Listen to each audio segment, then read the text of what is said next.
Susana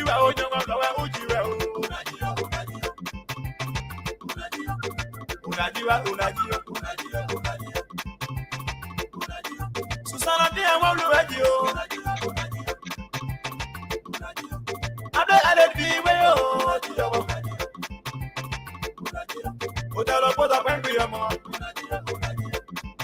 Hello, and welcome to the Print Double Show tonight.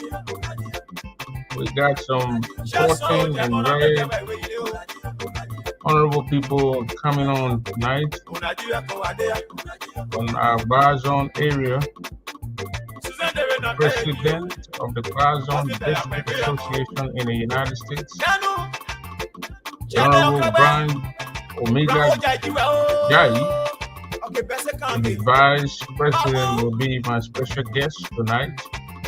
We're going to be talking about the community, the organization, and please share the show. You will open the line for question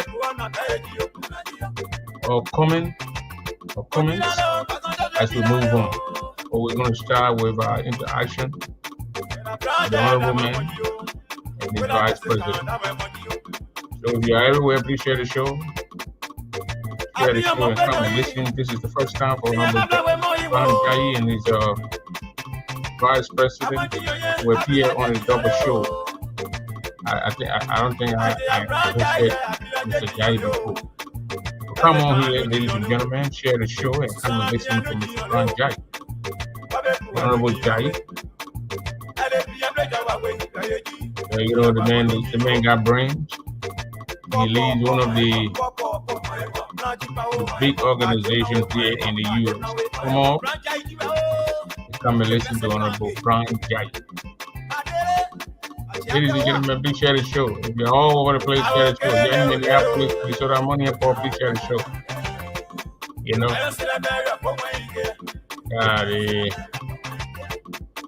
your president here tonight, Bobby, JJ Dennis, share the show. Come listen to Mr. Browne Jayee. Come up here tonight. The way Mr. Browne Jayee listen to you guys, so come up here and listen to Mr. Browne Jayee. The president is here tonight. And he's here to give us, I don't know if they're going to endorse tonight, or I mean, that's what it's always so called. We don't know what they're going to do. But we're going to pay keen attention to them tonight. They are right there backstage. We're going to bring them on and we're going to introduce themselves. Then we're going to start a conversation. Everything about Mama Gita. District number 3. We all know who the representative is. Pippa Dooley from District number 3. Very strong guy. I didn't know that guy was strong. Well, he doing those guys down. Very strong guy who represents our District number 3. And Browne Jayee is here tonight. Let me bring on Mr. Browne Jayee and bring on the vice president. So what I'm going to do, I'm going to put a vice president up. I will be that Browne Jayee and vice president up. Let me load the music tonight, and then we can start. So please share the show. Share the show tonight. Let me share it as I share it too. Share the show. And I listen to Mr. Browne Jayee. You know, Browne Jayee, you know, that's my first time seeing his vice president. So I think they got some good news for us tonight, and they're going to give us good news. So if you are watching, share the show, and let's come and listen to Mr. Browne Jayee and his vice presidential. I almost said vice president candidate, meant vice president. They already won. So Mr. President and Mrs. Vice President, welcome to the Print Double Show. Thank you. Thank you, Mr. Double. Thank you so much for everything you do in our community by spreading information that our people need. Thank you so much. Thank you. You're welcome, sir. You're welcome. I think this is your first day here, your first time on a double show. This is my very first time. I'm so impressed about the work you do, as I have said earlier, and I just want to encourage you to keep on the good work. Yeah, well, thank God for the knowledge. Thank God for the knowledge. So, Mr. Jayee, I'm going to give you some minutes. You're going to introduce yourself. I know you, but for my audience sake, I'd like you to do that. I'd like to hear it from the horse's mouth. So we're going to give you time. Then from there, we'll go give your vice president. But or we can start with the lady first, then we'll come to you, if that's okay with you. No problem. No problem. Madam Vice President, Yes. can you please introduce yourself to us? Okay. Thank you, Mr. Double, for having us here tonight. My name is Besty Kyne. I'm the National Vice President for Boston District Association in the America. I'm from Boston District and the town called Town. So which state you in? I live in Rhode Island. Okay, Rhode Island, Mr. President. Once again, Mr. Double, thank you for giving us the platform here tonight to address the people of Grand Gita, Liberia as a whole. I want to say welcome to your audience as well that are here to listen to us. My name is Browne Jayee. I live in the state of Minnesota. As you might have heard, I'm the national president for the Boston District Association in the Americas. We took over the leadership of this organization as of effective 2023. Elections were held in Fargo, North Dakota, after President Dennis spent 6 years, and we had a very peaceful transition. I also I'm from Boston District, so I think as the show progresses tonight, you will hear from me a lot. So is this your second year now in leadership? Correct. Yeah, this is our second year. Oh, okay. So it's 3 years? Yeah, our constitution provides for 3 years. Okay. Can you take care of a little bit? Your head is kind of I want the people to see you. They don't know you too much. Okay. Is that okay? Good. Yeah. So three years make a term. Yeah, 3 years. Yeah. Okay. And when do you guys have your inaugural? I mean your convention? Which month? We since I took over, we have had just one convention. Our second convention will be this year, and the venue is in Minneapolis. Oh, Minneapolis. Yeah, last year convention was held in the Philadelphia area. Oh, okay. Minneapolis, Minnesota. That's my hometown. That's my hometown. So, Mister, how your organization going on? How is it going? Making progress, moving We are on. doing, Organization guys a little up and down, but you're moving on. Are you moving on? Is it making progress? we are making a very good progress. As I said, Honorable Dennis was in office for 6 years, and then after that, we had a very peaceful transition. As a result of the election we had in North Dakota, it was me and Mr. Peter Tabler. Boston District went on to win. I don't like to say I win. Boston District won the election. And since then, we have the support of the people of Boston District, for which we had a very successful convention in Philadelphia last year. And we are hoping to replicate the same year in Minnesota in August of this year. So you'll be having election next year. Yeah, 2026, August. Yeah. So we see President Browne Jayee on the ballot. I mean, that is my plan.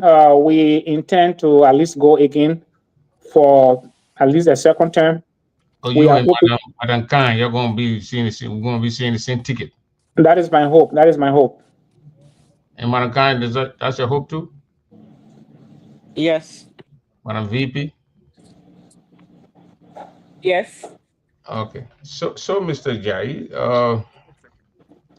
what's your organization? What you guys doing back home to help our brothers and sisters back home? You guys doing anything back home?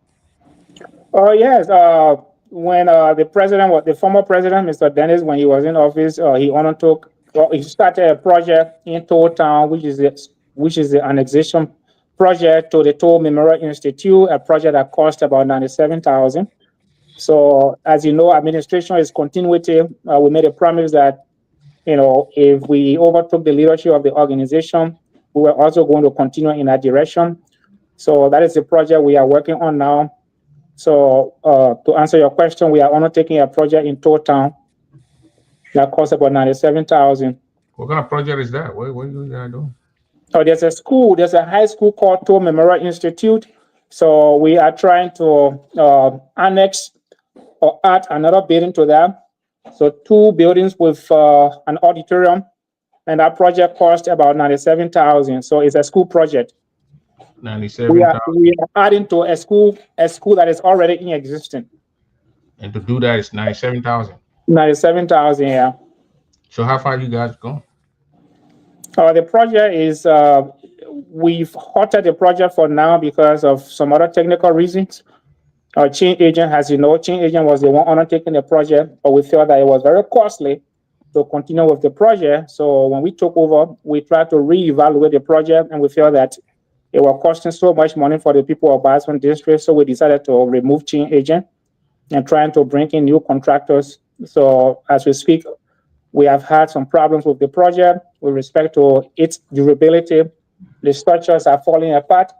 So we meant our change agent was not doing a very good job. So we are trying to see how best we can bring in new contractors, but they've identified a lot of problems with the project. So the project, as I said, is to a standstill right now. So the change network, the change agent network, or how to call them, you guys hired them to do. You went into partnership with them, or hired them to do the construction? Oh, I would say higher because there was an MOU that was signed with them. So that MOU was signed by your predecessor? Yeah, by the past administration. And you, in your administration, feel that that particular MOU is not in the best interest of your organization? It might have been in the best interest of the organization, but as I said, the way the project was being undertaken was not right because when we removed them, the new contractors went on ground and discovered a lot of flaws with the building. The building is falling apart. They use a lot of sand on the building instead of cement. So the pillars are falling apart. So it's a project we can't continue right now until we can properly, evaluate it. So as we speak to you now, we are having like a public works in Liberia to go on ground to examine the project, whether we can carry on or not. Would you recommend Chain Network to any organization here in the U.S.? I wouldn't say that, given the experience we have had with them. So the new contractors now, they are doing good? No, we have not contracted them yet. We approached them and they said, okay, what we are going to do, before we can put hands on our building, we are going on ground to evaluate the work that has already been done by the previous contractors. So they went on ground, did their evaluation and said, no, this project is not something they are going to work on because the building is already falling apart. The building has no foundation. The pillars are falling apart. The building is splitting into 2. So it's something they are not going to work on. And they sent us videos and pictures to authenticate their claims. Oh wow! So would you say your predecessor did a good job by even hiring the Chain Network after seeing what they did? I mean, I think they did a good job. The only thing is that when you have a project of this nation that costs about $97,000, you want to have a proper oversight. The only mistake here is that they trusted Chain agent and they just gave them the entire project without any proper oversight. That was a big mistake. Oh wow! So no one even checking on the Chain Network. They just tell you what they're doing. Yeah. You get put money inside. You give them the project, you give them the $97,000 without any oversight to say, okay, we are having an independent body to go on the ground and evaluate step by step the work that is being done. It was not done. Had we done it from the beginning, we would have seen exactly the flaws that these guys saw when they went on ground. But we were not doing that until we spent about $57,000. That was when we realized the problem. And imagine putting people's children in that building. Okay. We are talking about a building that has no foundation, that is falling apart, that is splitting into 2. You put people's children in that building in the interior, what happens? If the building collapses, people are going to die. Yeah, they're going to blame your organization. Exactly. So even though we have good intention, but if people's children start dying, then the whole situation becomes a tragic event. So I think you did a good job by discovering it and doing the change. Yeah, I think my administration did a very good job by exactly, sending an independent team on the ground to do an evaluation, and that's So how we found it. that project is your predecessor's project. Yeah, it was the past administration Do project, you and have we your own project? Do you, pardon? Madam VP, do you guys have Yeah. your own projects that you don't carry on? As for now, we don't have any project But until you we want to can complete finish that it. one first Yes. before you can take on something. Yeah. That's good. Like that's a lot of money, $97,000, and then there were no side on the people doing the job. They tell you what to do. But anyway, thank God that you got caught it. Because that building, what you explained to me was saying and this, that, when it come to collapse on the little, especially in the interior part of Liberia, what they will get into the hospital and all that stuff. So Yeah. I mean, so any scholarship from your organization, like helping our brothers and sisters back home go to school? Madam VP, you want to speak to that? Yes, we have a scholarship. We have 5 students in the college, university in Zreju. We have 5 students that are on our scholarship right now. Okay. It's the Bazon District Association Scholarship. That's the name? Yes. Yeah, that's a scholarship we give to 5 students. All the 5 students are all in the area of education. With the past administration was the one that started the scholarship project, and we are also continuing with that. One has already graduated with a bachelor's degree, not bachelor's degree, associate degree, Associate. Yeah. and he is also continuing with his bachelor's degree Oh, that's good. And the person from your all that scholarship people in the district. in the district. Yeah, Yes. You gotta be a member you gotta be a Bazon citizen. Yes. correct. That's good. That's good. That's good. That's good. So this convention here now, what the proceed is for that building street? Yeah, every proceed that we generate from even the past convention and the upcoming convention will go towards that building. But as I said, the project is, as we speak, is to a standstill. So we can't keep pumping money into something uh, whose outcome we are not that is not yet determined, especially when we discover all the flaws. But any proceeds we receive or generate from the past convention and upcoming convention will go towards that project. So when is your convention this year? Will be August 15, 16, 17. In Minneapolis. Yeah. Who's the chairperson for that convention? Oh my God, that's a good question. Our chairperson is Money and Poor, a very hardworking woman. Money and Poor will be chairing the convention in Minnesota. Any money in ZD? Money and Poor Zilly, Money correct. pause, Ziggy, yeah. We took that lady long since my big brother came in. She keep going around with all around the place. And my Sorry about woman, that, I coming down how on your phone. please. The Money president and Poor know what I'm Zilly, talking about. yeah. Money Poazidi is I see she been calling me. She telling me I should be Then there. they will also, the team will be appearing on your show to promote the convention. So you should be expecting the team very soon. Yeah, that's a good thing we can do there too. If that's a project and convention for people to, those are things that we do. We'll be willing to make one of those days available for you. One of those days. Thank you. Yeah. So Mr. Jayee and Madam VP, uh, without the GGAA, the Bazon, all force on it, how you look at the Grand Jury Association, Madam President? How you look at the Grand Jury Association? You think we're making progress? You been around. I know you've been in this community for a long time. We had a split before, what a GGAD and a GGAA. Now looking at that now, well, how you think Grand Jury going? We're making progress. We need to make progress, or what do you think? I would say we are making progress. We're doing. We are peaceful now. We are peaceful, heading in the right direction. And what made you to say that? Well, I've been following Madam Edith Paul since she took over. She been her message have been peace and unity, bringing the past leadership together for the betterment of Grand Judah County. So, Mr. Jai, what's your thought on the GGA? You know, you saw everything how it unfolded. You Yeah. watched it unfold right in front of you. You saw it. You've been here a long time. That's a very good question, Mr. Double. I will begin by saying the Grand Jide Association is at a crossroad right now. Uh, we are in a very difficult time. The times are very crucial, they are critical. And this is the time that I think no one should say, I'm not going to take position. We are not taking sides, but we are taking position. And for all those, in fact, that have taken the position to say, I endorse this candidate, I endorse that candidate, I think that's the right thing to do.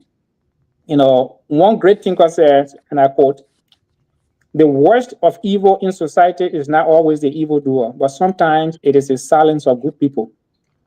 When things are going on in our community, like elections, corruption eating the fabrics of the very existence of our organizations, and people are saying, I'm not going to take position. That is the wrong thing to do. We have to take position. You see, we have to take position instead of being on the sidelines, just criticizing. We can't be in the background anymore. We have to come to the forefront and make our statement very clear. Or the VP just said that we are heading in the right direction. Madam Paul, in my opinion, she's heading in the right direction.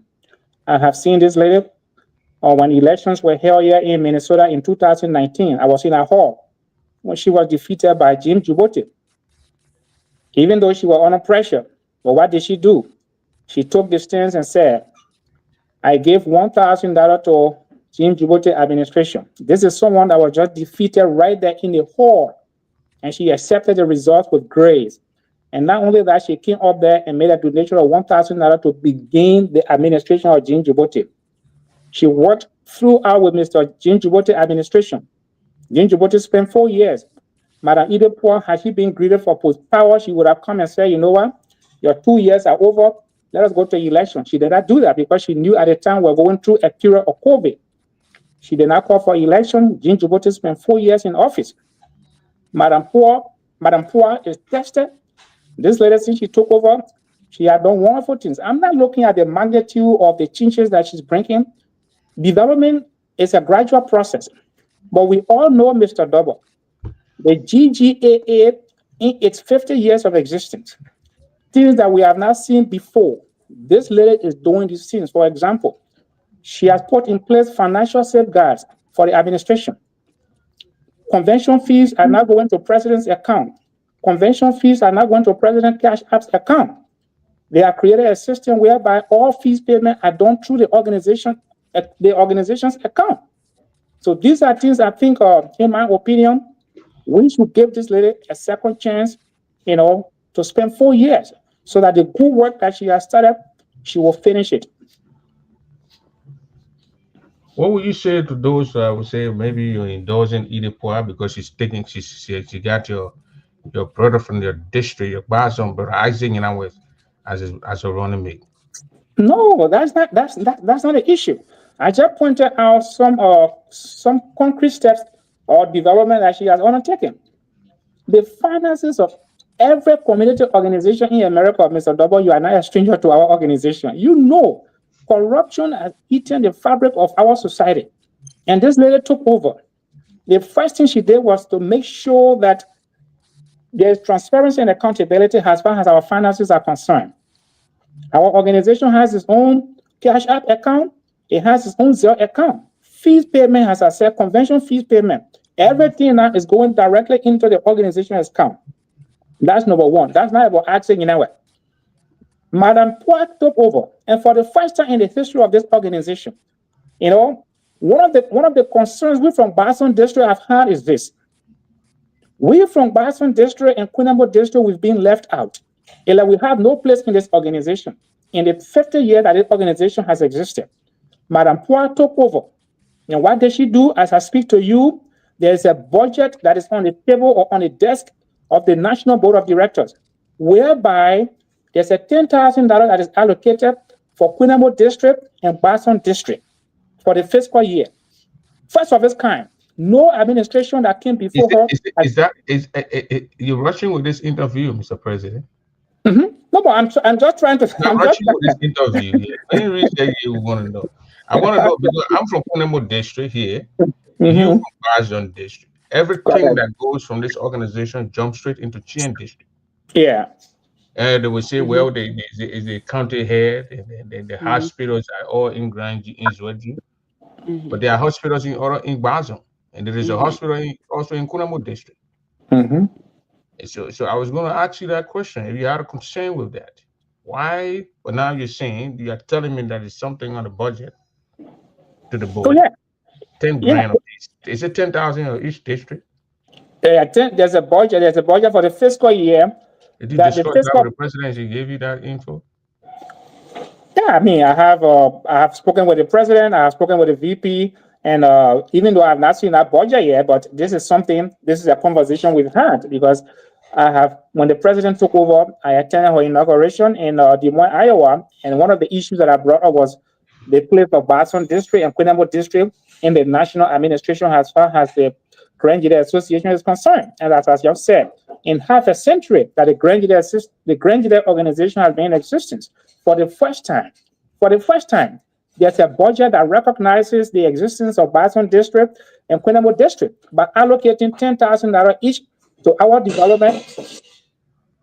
development in these respective districts.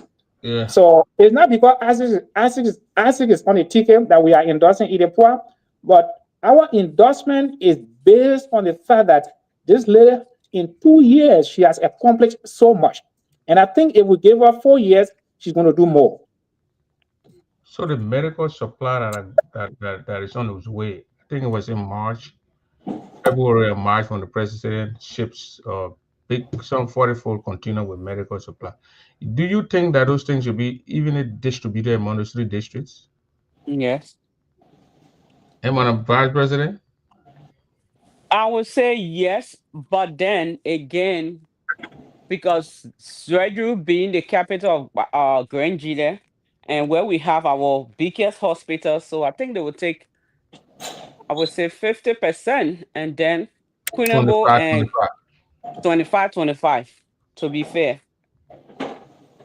Is this something that you're going to discuss with the president as of who you stand? What first before I don't know what you stand right now. Do you stand with your president? I stay with my president, of course. That's what Because I'm right here now for. we are seeing that the president has already endorsed either party. Are you also doing the same thing? That's what we are here for, to endorse Idipoa, Oh, Madam you're here to Idipoa. endorse either party. Yeah. Oh, I didn't know that, Mr. Jayee. Yeah, that is the purpose of this That's show the today, purpose of being here Mr. tonight. Dogo. Endorse either party. I was Yeah, kind of yeah. like, so we talk. You didn't. So I just put there. Will he endorse Well, we have Amuya, let the cat out Amuno, of the or box. Kwa? So We have the considered this as an official endorsement of Madam Poa. And again, I can't overemphasize the amount of work this lady has done in 2 years' time. And I believe very strongly it will give her additional 2 years. She will do more than what she has done now. But this, Yeah. what will you say to the critic, those that criticize Edith Poir for for for for just keeping the money in the banks here, not doing a lot for our people back home, helping out our people, just keeping the money. What will you say to those people? Madam VP, you want to come in? Well, I would say she's not keeping the money. As we said earlier, she came in, she had to put things into place, and that's what she's been doing for the past 2 years. So now, if we give her the second turn, now she will start working.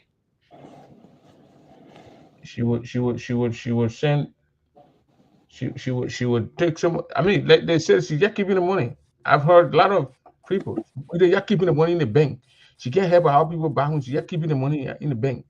If I may come in on that, when we spoke to the vice president, she's not just keeping the money. I know they gave out 9,000 plus to the university for the nursing department, so that's a great help. So I mean, as I said, she need to put in things in place before she started working. So now everything I believe is in order since she took office. So let's give her the 2 years so she can implement what she started. Now you advise you the VP here, you're female. This coming from the former president of the Grand Union Association and former CEO of the GGAD, Honorable Fred Tattlewear. He said there is nothing peaceful in either DNA. There is no peace. Either does not have a history of putting people together, making peace. There is no peace in Ida's DNA.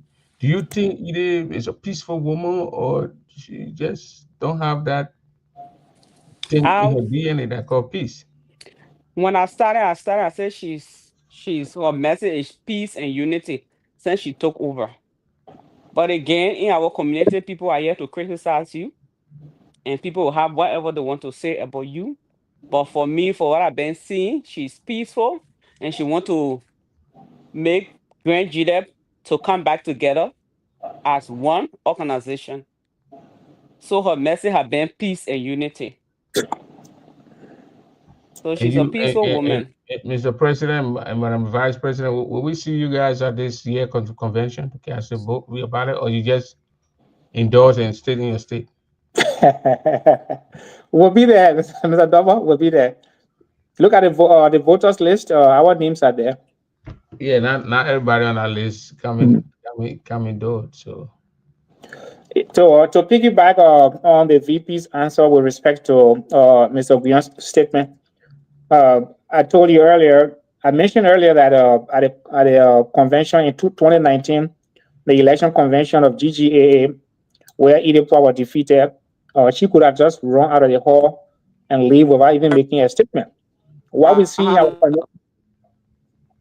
My daughter was calling. okay, go ahead. Yeah, what we see in our community, Mr. Doba, is that when elections are held and people lose the election, they get disenchanted with the system. They don't participate. They don't even work with whoever won the election. That's what we see. The only thing they do is to undermine the administration. We have seen it over and over again. Idepwa did not do that. When she lost the election, right in our hall, she donated 1,000 to begin the administration of Jane Djibouti. Okay? And not only that, she worked with the administration throughout. We are talking about Idepwa, but let's even talk about the VP. The VP was the secretarial candidate on Idepwa's team at the time. When they lost, Jane Djibouti called on Isaac Minawe, Mr. Minawe, to work with him. Isaac Minawe served as the assistant secretary of the GGAA in Jane Djibouti administration for the 4 years. So these people are not just interested in power. Okay, they are not just interested in power, they are interested in serving their community. I'm at an Idepwa inaugural program in Des Moines, Iowa. Levi Kyne, I was in a hall for the first time in the history of Grand Jide Association after Fred Guillon left office and established GGAD. When Levi entered the hall, if you were there, Mr. Double, he was given a rousing welcome. A rousing welcome in a hall. Not only was he given a rousing welcome, but he was given a seat at a high table. Not only was he given a seat, he was given the platform to even speak. Who did that?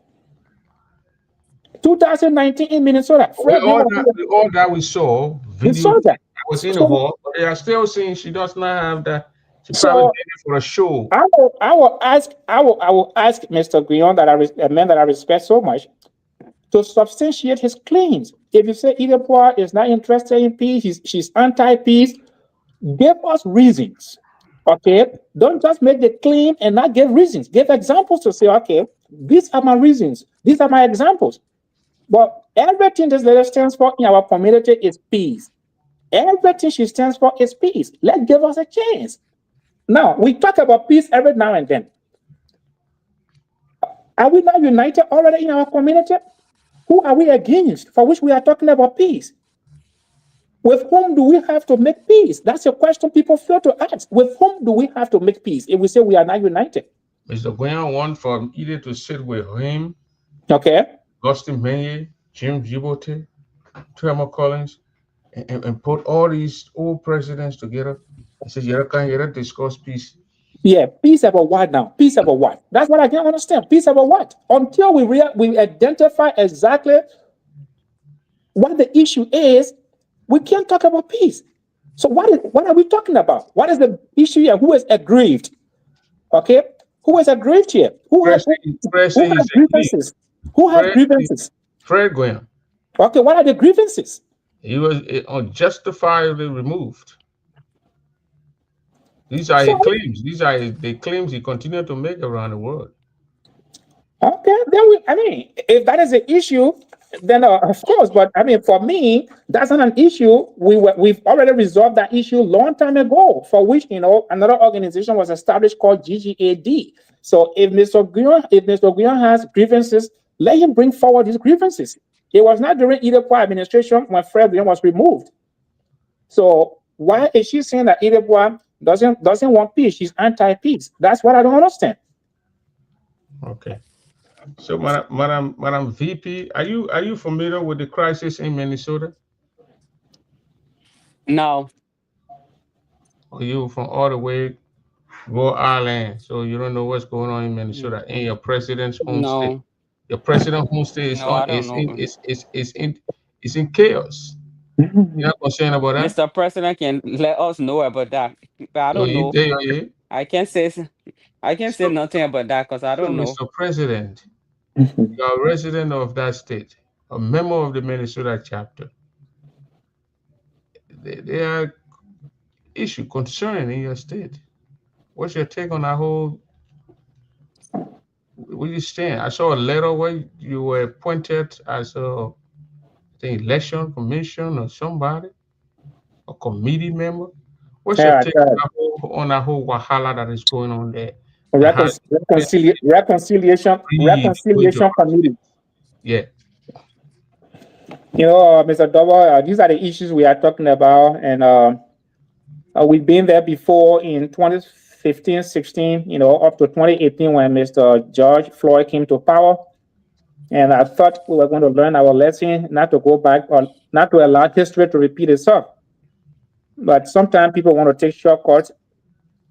This is the very first time that I'm coming, on any show to speak to this. Mm-hmm. When the issue started 2016, 2015, 16, we had a national administration then, sending a team here to investigate. We took about 3 days to have the issue settled, and Minnesota has never been the same since then. I thought, again, as I said, we're going to learn lessons from it, but it appears to me that we are not learning any lesson from it. As far as I'm concerned, and most people here, as far as they are concerned, we have one leadership, and that leadership is the Floyd judge. The process through which, according to them, he was removed is constitutional, is not constitutional. I think our people need to be very mindful when they are taking this action. Whoever becomes the president of the Minnesota chapter at the end of the day, believe me, they would need the support of everyone in the community. Whether Bobby Tore or Papi Kedie, they will still need the support of the entire community of Congregants here in Minnesota. So we needed to be a little bit patient, with George. Wait until after the election in Kentucky to come back here and have our own election. So to remove a man in a very hasty manner, especially the timing, I question the wisdom of his removal, given the timing of it. We have national election coming up, and you have few people getting together to say we are removing the guy. Okay, if George has not been calling meeting, one of the meetings that I attended in July, in which I believe there was Comanche John was in that meeting, Bobby Tore was in that meeting. There were a lot of people in that meeting. And in that meeting, we had election on the table. And we all voted to say, no, it's not yet time to even appoint election commissioner. Let us wait until we have a process in place, which is a kind of reconciliation, something, to organize little thing among ourselves. Then after that, we can have our election commission put in place to conduct election. And we all agreed. It was in that meeting, the body appointed me, okay, with former presidents, like Eli Babum or Comanche Diam, to spearhead that particular committee to bring our people together. Okay, if this guy, according to you, has overstayed his time, why is it that he's calling meeting and you guys are coming to the meeting? Why is it in one of the meetings, in fact, you guys came to the meeting and appointed me to be the commissioner for the reconciliation? And now you came back telling us that he's been removed. So I think, as I said, Floyd George is still our president. This community, we've gone through a lot. And I'm expecting the national board, to do the right thing.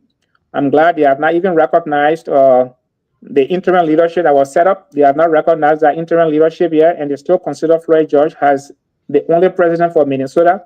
We'll have to wait after the national election, come back to Minnesota and see how best we can put our house together. So you think right after the convention here in Louisville, you'll go back, Floyd should set up an election commission?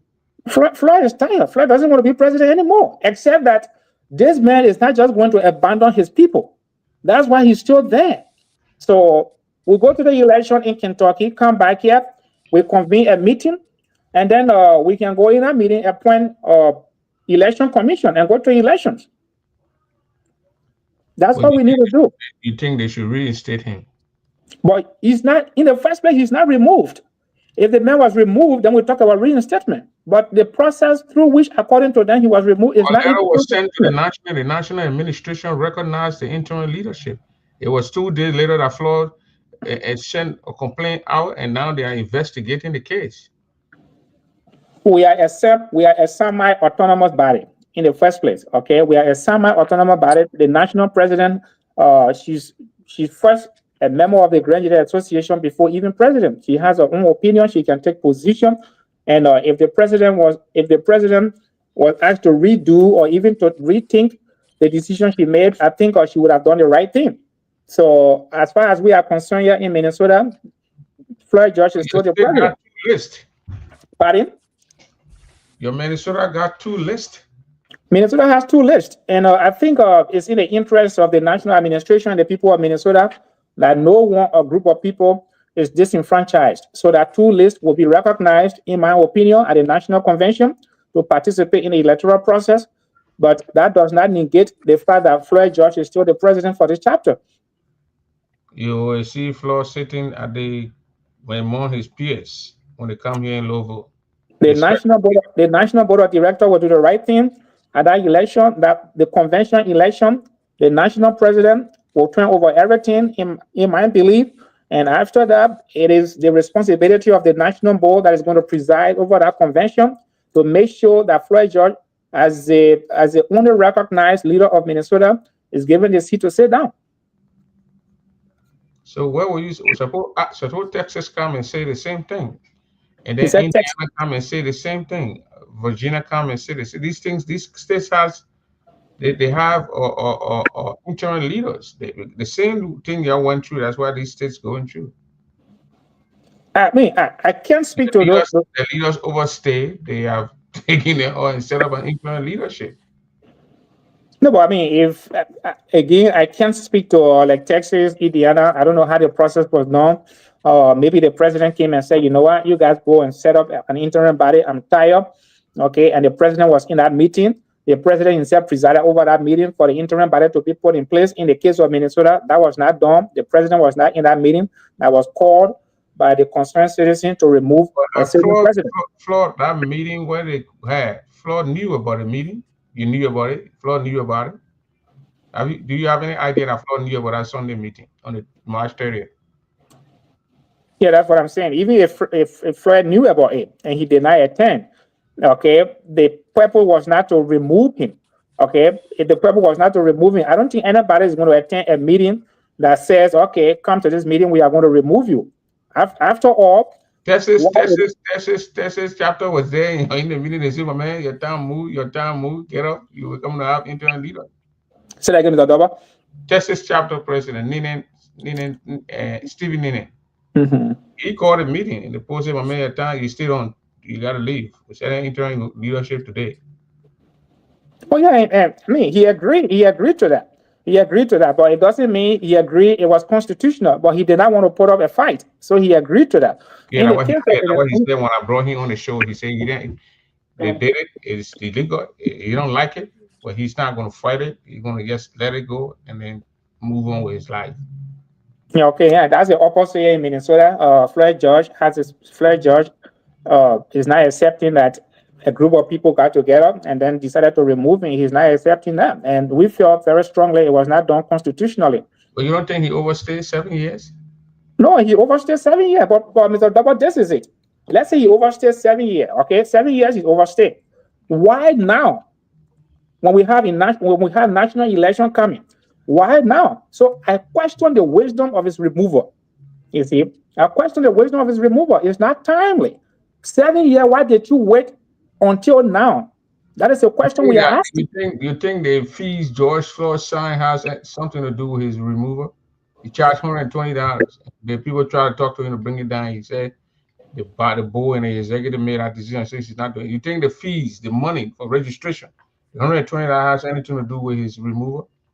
I think so. Yeah, I think that could have been one of the motivating factors behind it. Mm-hmm. I've said if Floyd was going to bring that money to $30, $40, $50, the people are still going to have him. They're not going to even think about removing him. Yeah. Yeah, I think so. I believe that strongly. But I mean, as I said, Mr. George Floyd is still the president of the chapter. Okay. That's from Browne, Jayee, the president of the Bison district. He's a member of the Minnesota chapter. He still claims that Floyd George is his president, and that's what he's sticking with for tonight. So, Mr. Jayee, can we open the line? We've been here now for 46 minutes. Can we open the line? People ask you questions. And absolutely, yeah, absolutely. You okay with that? Yeah. Okay. The phone really start buzzing up. So let's listen to Bobby Tory. Bobby Tory, go ahead. Oh, thank you, and thank you for your esteem or panelists tonight or your guests on the show tonight. This is Bobby Tory. Everyone's listening. Prince, thank you for the opportunity. I just want to ask one or two questions. And sometimes it's a little disappointing when people you believe in who you think you can exclude from the rest of the camp to make or come up with sound decision, but for some reason we are carried away, or we make decisions based on the affiliation or maybe or friendship. So what Mr. Browne is saying here is the action that we took in Minnesota, it is unconstitutional because of the timing. Since the timing is wrong, since the election is approaching, we don't have the right. It is unconstitutional to remove the man who have overstayed his tenure. That's what he's saying for Virginia to listen to tonight. That the timing is wrong. And when you look in our constitution, if you peruse our constitution, there is no date or time to remove a person whose tenure has expired. So when we talk with these people, listen, we're given the opportunity when we come to this country and we learn, our responsibility is to pass on the little that we learn. But for the president of Boston gets to sit over there tonight and say because of the timing, we have no right and we are wrong, and for that reason, we still have one president in this place, knowing that this man overstayed his tenure 7 years. And so I want us to go to the Constitution tonight. Let's go bit by bit. I want you to tell the people where is it in the Constitution that one day before the convention or an election, we're not supposed to have we cannot remove a president whose tenure has expired. I want you to explain to the people tonight. Because your platform gave us the opportunity. We can't just come on here and be sentimental. Sentiment got nothing to do with our Constitution. The Constitution is our canon law. It's our Bible. It's our Quran. And that's what we're supposed to go by. But for you to sit on this show tonight and say, as far as we people are concerned, how many people are concerned? You went to the meeting when you myself talked the other day. You said, I want 10 person in the meeting. Our person was saying in the meeting, like person, I made 10 person. And for you to sit on this show tonight and try to bring this content, that when we're trying to bring this community together, and you try to send it into chaos, it is dispiriting, it is discouraging, and very disappointing. And I want you to go and tell me, because I have my constitution from me. But Bobby, let me ask you a question. Let me ask you, Bobby, let me ask you a question before I get the honorable man to respond to you. You don't think he has the right to think the way he's thinking tonight? He does, Prince. Obviously he does. But to say because of the timing, and just because of the timing, listen, when we go to school, when we learn something, we go by the particle, what the particle tells us. I just wanted for you to litigate the case for the people tonight. Is it because of the timing that what make it wrong, or what we did was unconstitutional? What is he saying? Is he saying the timing is wrong, or is something that we did because he already spoke about what we do was unconstitutional. So I want you to tell me what provision in our law say there is a specific time. There is a specific provision in our constitution that say, oh, if you want to get to the constitution or 2 months, 1 month ahead to the constitution, you cannot remove a citizen. Somebody who tell you expire. Let the honorable speak to the issue, Bobby. Honorable, you listen to your memo, your memo in your state, your brother. What say you? Yeah, first of all, I want to say when Mr. Tori claims to say that I'm trying to plunge the community into chaos, I want to say that's not true. It's not me trying to plunge the community into chaos. This is the very first time appearing on any show to even speak to the issue. The first time I spoke to the issue was when Mr. Tori called me the last time and asked me, Jayee, what do you think is the way forward? What do you make of the situation currently in the community? And I explained to him exactly the same thing I'm saying here now, that you guys rushed to do what you did. It was not the right thing to do. And I wish you guys did not do that. So when he said I'm trying to plunge the community into chaos, that's not me. I was not part of that meeting that conspired to remove Floyd George. That was not me. As far as I'm concerned, we need peace in the community. And I even told Mr. Tori in that meeting, in the conversation we had, I said, Mr. Tori, the people are tired in the community. There's no one that has interest being president for the Grand Jury Association here in Minnesota. And the way I see things, you may be the next president of the Grand Jury Association here in Minnesota. So if that is the case, what you want to do is to bring everybody together. Even people that are on George's side and people that are right now following you or people that are on your side. If you win the election tomorrow, or even if you go unopposed, you need everyone to come on board. That's what we said. But when these things happen, people want you to take side. Either you are on your side or you are on the other side. So if you are not on your side, they will vilify you. I'm not taking any side. I'm speaking as a concerned citizen of Grand Jury here in Minnesota. Mr. Tori talked about the Constitution. I do not have the burden of proof. They went and took the action to remove a man. So if Floyd George was removed, the burden of proof is on them to prove constitutionally where is it that they are right. It's not me to prove, to say, okay, this is where George is right. They removed the man, according to them. So the burden of proof is on them to come here tonight and say, this is the article within the Constitution of Grand Jury Association here in Minnesota that says if the president overstays his tenure, the people can get together and remove him. So the burden is on Mr. Tori to prove here tonight what gave them the constitutional power, to remove a sitting president because he overstays his time. But Bobby when the president overstay his time or the president not calling for meeting, it is not in the Constitution, but then they go to precedent. That's how the money man would take. You are not calling for meeting 96 and remove him 98.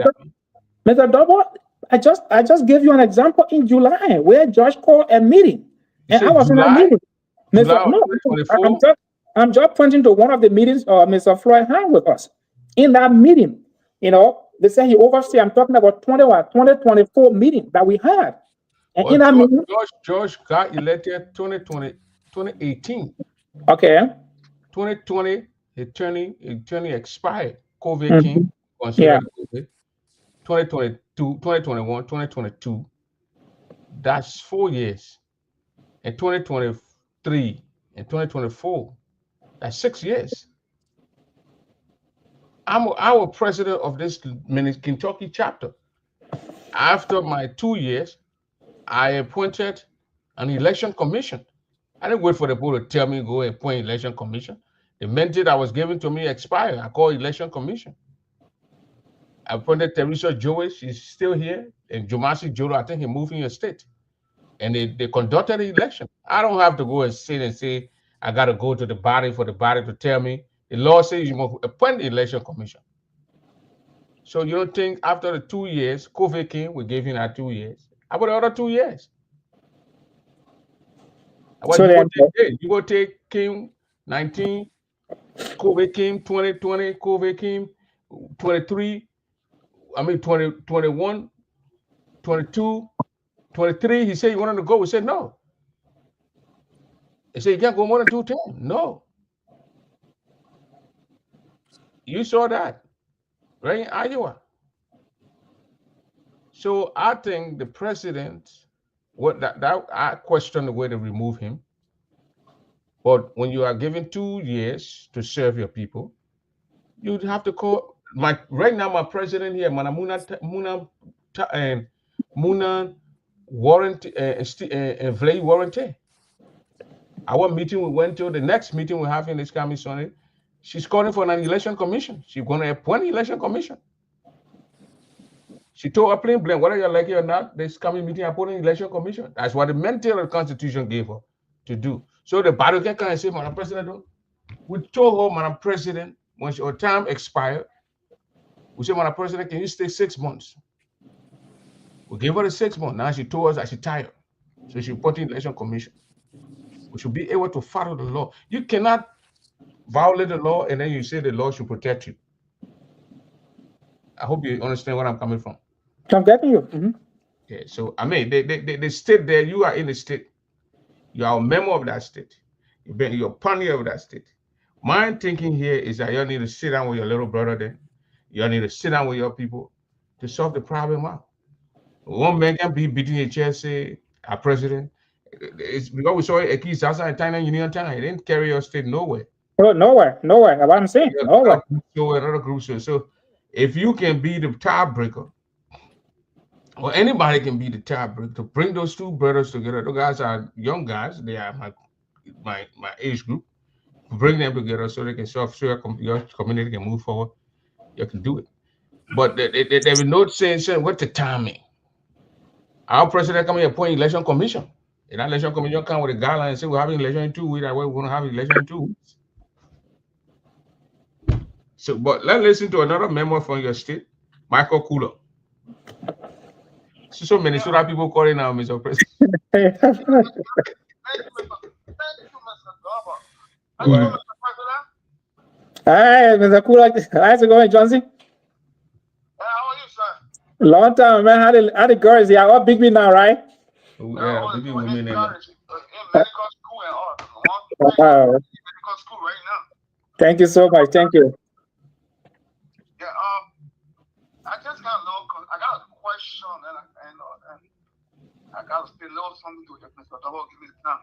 Go ahead, sorry. What you call for? My question, Mr. President, is there anything within the Constitution that states that the presiding officer, the only person who can preside over a meeting, in times of crisis in the chapter, have to be the elected person? Like Mr. George was elected as president of Minnesota chapter, and his tenure has expired. Overstays his time. Is there anything within the Minnesota Constitution that states that only he's supposed to call meeting? It depends, though. It depends. So I was just trying to cite some instances where he called meeting and the entire. I hope you got my question clear. I'm not sorry for interrupting. But he said it depends, so getting chance to explain it, and he understood your question. Oh, okay, go ahead. So we as a community, we still recognized him, even though he has overstayed his tenure, and we still recognized him as the president of the chapter.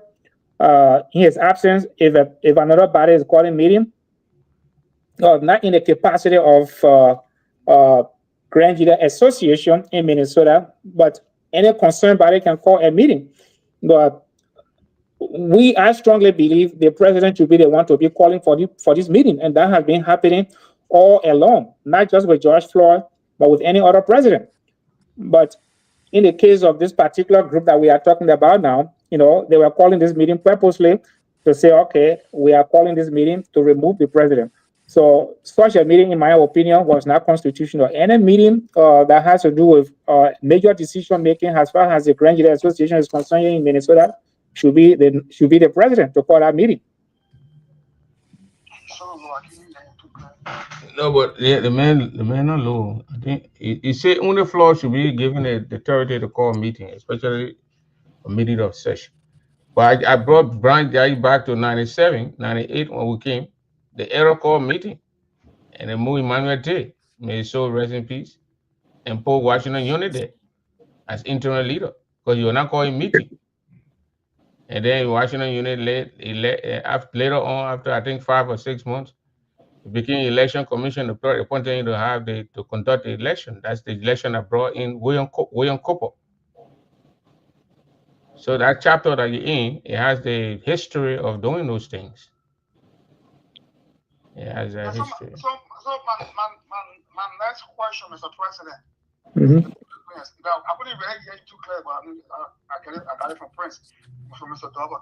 So my next question, is it illegal? Let's say, like, if the body come together and deem it necessary that or that the president has forced his tenant or her tenant, and the body come together and form a quorum to have a meeting, is that meeting considered unconstitutional? I know these are hypotheticals, but for me, the bigger picture, I'm trying. Are you getting me loud and clear? Yeah, I think getting you. Yeah, I think the bigger picture, we should be looking at here is that, let's say we do that and we come up with a leadership, assuming the other side is not fighting back. That's fine. But assuming the other side is fighting back and say, no, I'm still your president, I was not removed constitutionally. Whoever takes that leadership, the question I'm asking, what is your ultimate goal? Is your goal to bring people together? Is that your goal?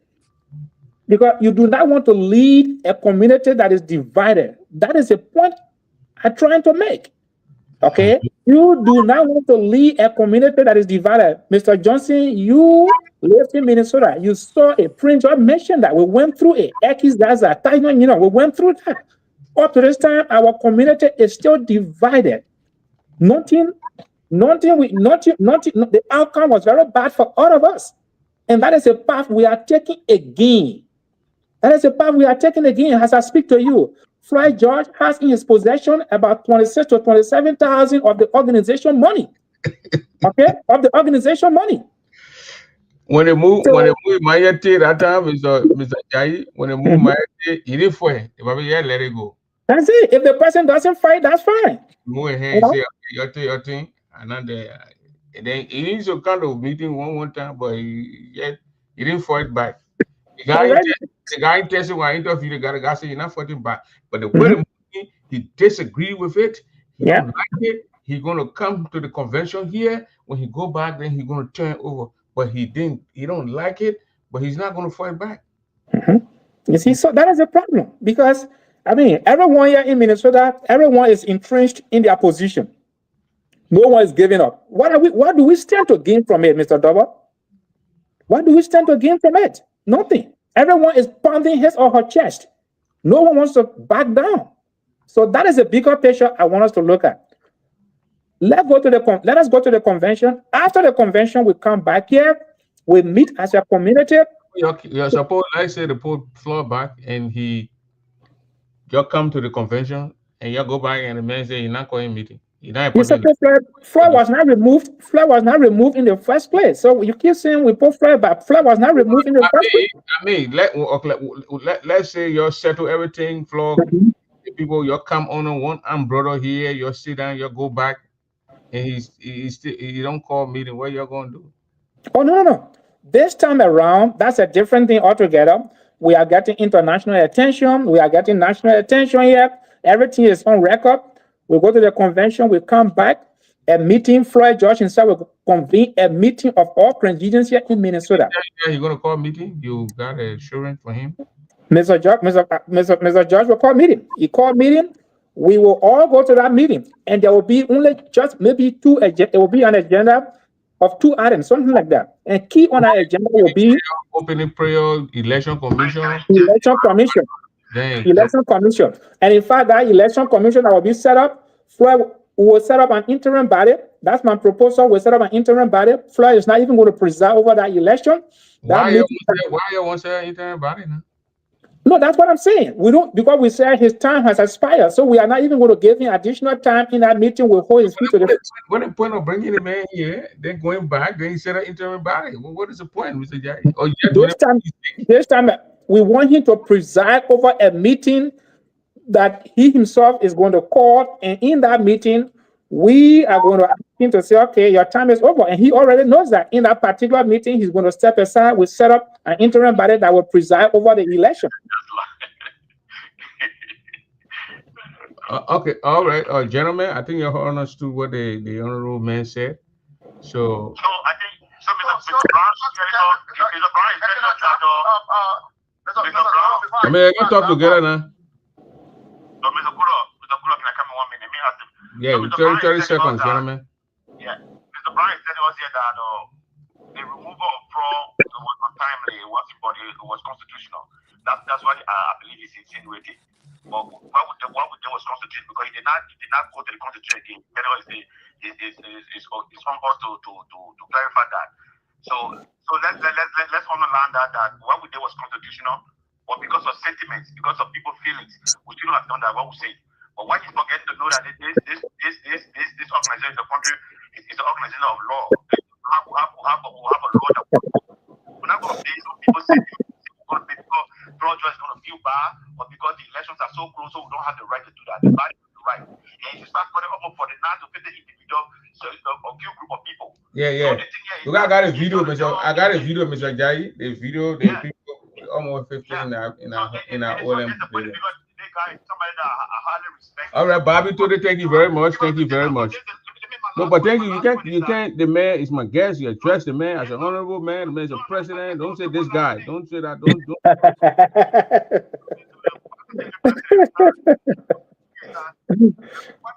the president is saying that we should wait until 2025 when Florida is ready to call meeting, or when he preside over the meeting, who can take action. That's what he's saying. I just want to leave it that. Let the audience be our judge. Okay. All right. Well, Michael, 30 seconds, please. Yeah, what I want to say is to be frank, I know Florida George we cannot long with. We all know each other, friends. And the decision of the people of Minnesota, I don't see it be on constitution. If the process, I think I spoke against it all the time. If we don't agree with the process, we don't agree with the process, but doesn't mean the people 49 to 50% that went to meeting and they came up and they had a quorum and they took a decision. That decision is not unconstitutional. Okay. It's not unconstitutional. That's what I want to say. Thank you. For your time. Thank you.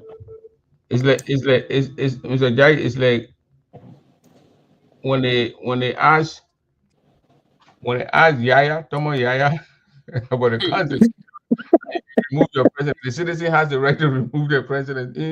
Some generally ask him, and he said yes. So they said, but you came with. He said they told me to move the man. They tell me how to move. I can come with move. I can vote and move. I can do the. So it's simple. I can have that. The general said, but so it's that. Very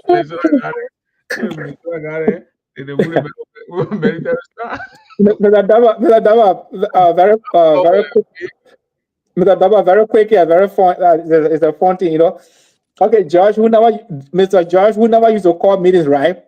Yeah. After the removing, they got start going live every day. What does it mean? Your pressure will go off floor. You need to slow down. As we speak, flow call meeting. I think they're going to start flow hard quorum. So I said, but what all these supporters flow? What were they? Where all your energy? Where your energy has been? All these people, man. But there's a need for you to sit down over there. Your predecessor just called. Let me call him back. He's from Pennsylvania. He's not from your area, so maybe you'll be having different views. Mm-hmm. But they may endorse Game On, you endorsing Edith. All right. Everybody have their own right opinion.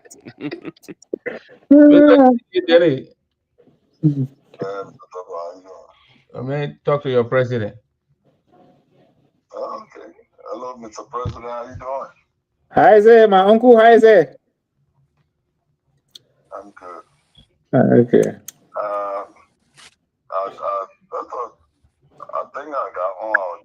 there is something I want to make it clear here that I heard you saying that EPOA administration have sent a budget to the national administration, $10,000 for Browne district, $10,000 for Kyne district, $10,000 for Kyne district. No, no, 10 district is excluded. 10 district is excluded. Mm. Okay, so what the $10,000 for the district to develop that development fund they're giving, and how do you know about it? But the man said he spoke to the people and spoke to people. He just said it. Who people? No, not this specific. He spoke to the president. I spoke with members of members of the national administration. The brother, he told him. What's that? He spoke to the people at national administration level. Okay. All right, so that's good. So we got 10,000 in the budget for Browne district. Towards our development in the district. And what you advocated for? Yes. So that was to me that would be a great news though. Yeah. It will be a good thing. But right now, that's why I always say, why now? Because these are things that we talk about. Ever said that because of the election now, he put the 10,000 in, that's good. No. Mr. President? I know exactly what is going on with it. I'm sure that if it is a budget sent to the administration, we need to know that because of the election, she's trying to pass vote now or try to I don't think so, though. I don't think so. I am thinking so. I know they ain't campaign moving. I am thinking so because of the thing. So he's trying to make sure that you didn't the president will continue in February for her to go to La Browne. Jayee then say why down. So I say when you be asking question when they put the medical equipment and give it to Sudan and give it to different people, they will be there. Why now? Who should be happy? That campaign thing that the president doing. She knew the project a long time. She do it, but now she doing it. So maybe I'll try to believe Jayee. I'll believe Jayee because Jayee said your former president, but maybe he did it in there before. Maybe that's how he want you, bro. He kept some of those projects. Election 3 months for election. Start implementing them. Yeah. I know about it, but because Mr. Jayee brother is the vice president, so we know more about what's going on in that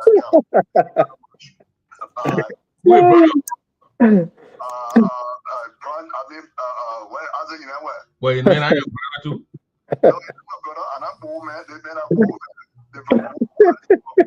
Wow. We are from Boston District. And now I'm convinced because the president. But the president said the contract you signed will change the agent. They were paying substantial things over there, and you were not checking on it. Well, that's a different issue. If you want for me to throw a little light, okay, I will come up with it. The first thing is that the president got no idea how we were running the day-to-day activity of the the Browne District Association because you are not in the know. Now, three agencies build schools in Liberia. Understand that? And we set up a committee to work with three agencies in total. So the three agency is doing something, and the committee that is there ain't catching the administration. If we didn't catch it, that's fine. But at the end of the day, it will take everything over to the president or the administration. They get it right to question team agency of what they did. Yeah, because the people then you saying in that time they were going to build team people children, they were bidding for around the children, they're going to sue the bars on district. But thank God for Browne Jayee though. Been on my Minnesota man. Thank God for Browne Jayee. They call it. They took change network out of there that you put on top of the people thing, and they got their own people now. They got their people, so they're making progress with the whole project. The $97,000 project. No, the $97,000. There are so many things that were in it. My man, you can't have your own show. You're not coming to Steve Browne Jayee show you to kind of explain your platform here. Thank you very much. Not just the structure. Okay. They gave us buses. They were going to give us Man, do that thing. At the same time, where the people came here, they say one put $1 or put $1. That level is there. It's good. It's good. And that will, I mean, we'll see what will happen. But Browne Jayee right now, Browne Jayee is doing a very good job. They're gonna take the people and bring new people who are gonna build it. They are all Liberian. They're not Chin there where people they're not American, they are Liberian. That's fine. All right. I appreciate it. All right, thank you. That was the former president and now current strategy man of the Gilmore Slew team, J.J. Dennis. But this thing was very substantial, man. Look at the videos and watch it and see. You want me to publish this video? Yeah, they are that transparency, my man. Go ahead. People $57,000. You think that's small thing? That the kind of work they did, no oversight. You know, you just give them $57,000 and you say do the work, and you police yourself, you evaluate yourself. If we're not going to catch these things, kind of these people children dying over there. Yeah, you did a good job, though. You did a very good job. But the former president was saying, you know, because of election, now Idepoa is doing all these things. I don't agree with that. You know, what has not been done in the past, it doesn't mean it can't be done now. We are talking about Grand Jide Association that has been existing for 50 years. Okay? There has never been any budget allocated for the two districts, Queenable District and Barton District.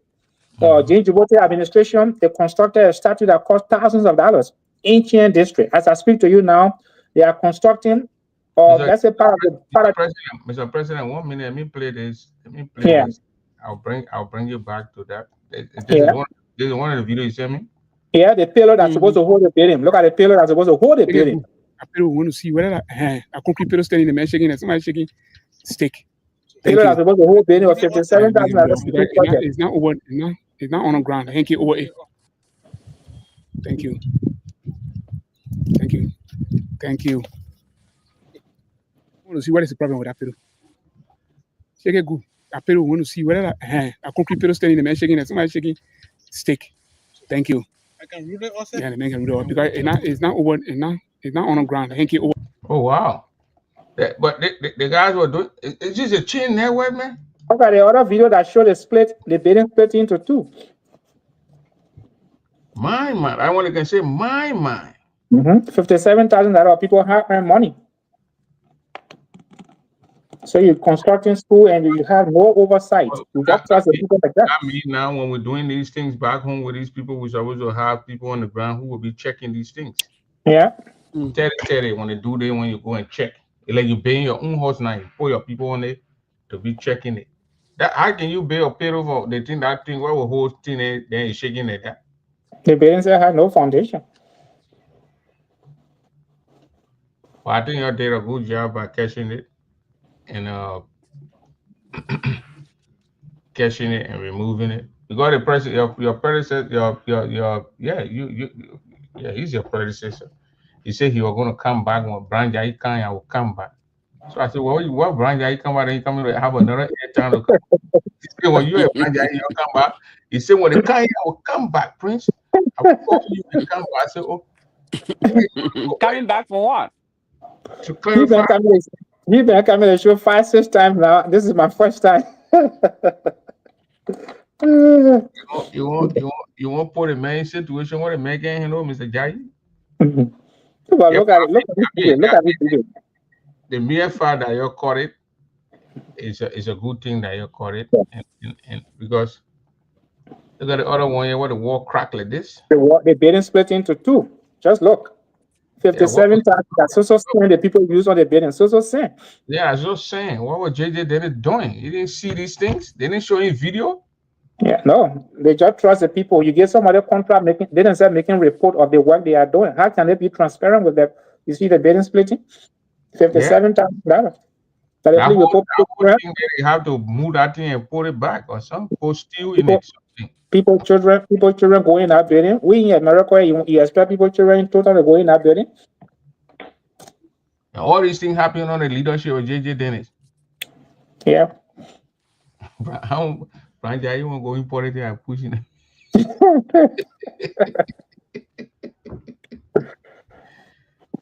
I mean, but when they build it, it will be a big one. And this is a school building. This is a school building, yeah. Yeah, that's the So this is school what the building. Chin Network were helping you all to do. Chin Network, you know why I started getting spirit on Chin Network? And in Missouri, when the lady picked up the microphone and said she took some flyers around for people, she said when you put $1, Chin Network will put $1. Mhm. So let's say we come up with 25,000, Chin Network That's should not come up taking with people. 25,000 to build something. But then Mm, later on in the contract line, James, you would get 15,000. In my mind, I'm thinking that Chin Network will put it on 15,000. But it's yeah. our 15,000 what Jane you get it that it took into Liberia. They were renting hotels, they were renting Mm-hmm. cars to carry it around. That's how they work. So I said, but wait now. We went to that place, I mean, I walk around old man to dance with a woman, yeah, and brought a woman on friend, give her a microphone. The other man had a projector where he projecting building there. Those EAR building what they design. And you told $1 to $1. I Mhm. play the video because I want to that I wanted to, because I recorded it all that day. I went copy the video, send it to the current minister. I said, Madam Paul, this is not what the lady said. The lady said $1 to $1. Yeah, dollar for dollar. What she said, you can even carry to your job. You tell the people when you say you put in $25 every month, then they will put $25. They will give Mm, you. They will give Boston District 60-seater bus in total. Where in Boston in total, you are going to give us 60-seater bus. Where are we taking that bus? Who's responsible for the maintenance? Yeah, now the place won't give people bus. Maybe they Yeah. are going to transporting JJ then it. Because JJ was supposed to supervise the project. You can't give people things yesterday. Yeah, just look at the pillar, look at the lintel, and all those things. They did in a week. This is a school building that will go way Who did? up. They You play pay, with football children. yeah, you paying your horse. You can put it in. That's the weak thing. And no, the payroll not strong. They took $3 steel and put it in the thing instead of taking $8 or $10 steel to Yeah. put it. The thing is very weak. That was a death 60,000. trap. You were setting traps to kill people in that district. And we can't allow that to happen. We can't Thank you allow that. very much, man. I see why they all took JJ out. I heard they say JJ was supporting Peter Tablo, my papa from my Barbidano. Oh yeah, you Yeah, are my supposed to Babi. be a tablet, which is good. It's not bad. Yeah, he wanted Peter Tablo to succeed him. Mm. And he can't say no, that thing happened, JJ. I'm gonna take the lead. And then we heard where his name or Isaac and I were all on your side. It makes JJ then invest. Probably. French filter. Probably. Somebody just had to be on someone else's side, you know. Because the Mhm. man said you and the man for the scene. I know bull or what kind of bull. Where My you see bull, we are from bull. We are all Bazolian. It doesn't matter yeah. where you come from. They We are been all pushing Grangidians. sectional politics at the same time where No, we we are see all in Nima, Grangidians. what we see in Nima where that vice president telling the people to go vote for Guillaume. The man people there get something. The people they all Nibalian. So JJ Dennett, I say you know what I a Bazon brother, I'm a crown brother, and I'm a Liberian brother. Where are you from? Mm-hmm. Where are you from? Where are you from? Bo, or you from Ba, or you from Bow? Where you coming from? The man, the man, It's a Grangidian. the man, say the man, backing the man, because of the man. So if you want to, the lines now open, so you can Mhm. call. You can call now and ask Browne Jayee. That time too, I went on Browne Jayee. I Oh can't yeah, pay for I can't pay for JJ Tennet too. I no, can't pay for everybody JJ was on me Tennet. now. Even the man I admire the most, Timon Collins, you know, he was also on me. I said, okay, no problem. Look at the payroll. Look at the payroll. Yeah, you Bull see unit. everything breaking apart. Even though it's on solo time, but look at the payroll. Bull Hmm. unit. You build a house like they like bro and put a payroll there. Everything cracking because of the sand. It's $57,000 project. Nah, that's a no for 57,000 being spent already. $97,000 project. The thing that's is, when no you are for. undertaking this kind of project, there should be an oversight. That's a problem. When Mhm. there's no oversight, that's what happens. So right now you got oversight on. You're saying you're looking for a new group. Also, as we stand now, we tentatively, put a hold to that project. Mhm. We engaged Public Works in Liberia. They will be going to the site to inspect the site to tell us if that school project, if the building is actually viable, if it is something we have to still continue with, if it is not safe, we are not undertaking our project anymore because we can't put children in that school building and it collapses on them. Yeah, Then our good intention will turn very tragic. We don't want to do that. the land for y'all, so y'all break the whole thing down, get started new structure. That's what we may like to do. That is, You put that going in vain. yeah, that is what we may likely do. We can't continue. We may likely not continue with that project. Good thing you don't want nobody dying. No, Because the we first don't thing do that. when that kind of thing happened, is the first thing they accuse the whole Bazon organization. They Yeah. try Nathaniel Clyde now sacrifice the poultry so you can get more views. Have a more camera going around making more money. They sacrifice. Somebody get that free. Something got to give somebody. Yeah, so yeah, the project is. Brother, listen to this guy from all the way like bro, Patrick Balu. Mhm. Go ahead. Thank you, Prince. And let me say good evening to the president, Mr. Jayee, and his vice president. I think for Liberia, if we've been following the Basman District Association, I think it's doing extremely well. I think there's a lead development in Green as a whole right now, and I would say congratulations on their award. That award recently added. Yeah, I was there. Yeah, won a lot of things. Yeah, award ceremony. I want to say you should give it up. I mean, they're doing exceptionally well among the three districts. My question I want to ask Mr. Jayee is that he as a president, how does he feel, or how does he feel in leadership that doing this voter registration for GGAA election that's coming up in Kentucky, that the sitting president will present a list of registered voters in a chapter to attend a convention to vote for the new leadership, and the sitting vice president is not included.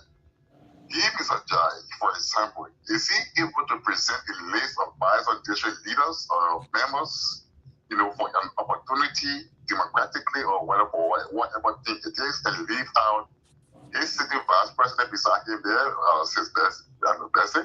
I mean, if he did that, or if he does that, why would he suggest? Please let him give us some insight in terms of his leadership, style as a women participation in democracy. And women want to sit on the fence. They're afraid of coming. Now when they come in, then men say, no, you can't be. So how does it feel actually in terms of leadership and women participation in democracy? Okay. Is that the press secretary for the GGAA in Liberia? Patrick Balu. Yeah. Oh, yeah. I mean, I've been following him extensively. He's a highly intelligent. He's a very good writer. I should first of all commend him for that. And he never gets tired, promoting the agenda of the administration. I want to say thank you so much for the hard work you do. We are hoping that one of these days you will join us here so that at least you can be a part of what we do here as far as the GGA is concerned. The question he asked tonight, I think if there's any other question that I think is very, very important, that question is very important, very, very important. And Patrick, as you can see, my vice president is a woman. These organizations we have here in the United States, our major donors, our funders, they are the women. These women, they work so hard. They work so hard, 2 to 3 jobs, to make sure that this organization exists. Without these women, I'm telling you, we will not have this organization we are having now. These women, they are our strong supporters. And I will say it tonight. After Madame Idepoa, the next leader for Grand Judea Association in America should even be a woman. this is a time that we should give women a chance. In fact, we shouldn't give women a chance. This is a time for women to take the initiative. Okay? Take the initiative to empower themselves, not to wait for men to empower them. Because if they are waiting for men to empower them, that power is never going to come. We men, we feel very threatened when we see powerful women that eat it poor. What we are seeing now, we see attack from every corner of this community. And most of the attacks are not coming from women. Most of the attacks are coming from men. Those men that were in position before that were supported by women. But now we are seeing a very strong woman in Idepua who is bringing major changes to Grand Jide Association, changes we've never seen before. I mentioned earlier about the financial safeguards that she has put in place. I mentioned earlier in the 50-year existence of this organization, the various districts, Quinamo district, Batson district, that have been left out of the picture. She's making sure that we are relevant again by even allocating, as I speak to you, 10,000 each to Quinamo district and Batson district. I heard JJ saying, oh, because election. It's not because of election. And I heard JJ saying, why didn't she do that in the past? She never did that. It doesn't mean something that has not been done in the past cannot be done now. So to answer your question, Patrick, I think these community organizations that we have in the United States, this is a time for these organizations to be led by women. This is a time for women to empower themselves and take over the leadership of this organization. The women are not corrupt compared to men.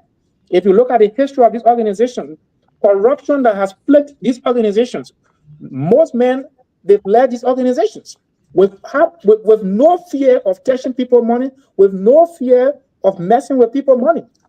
Idepua took over. The criticism we've heard is that it's not about mismanagement. The only criticism we've heard is that why is she keeping money in the account when she has this?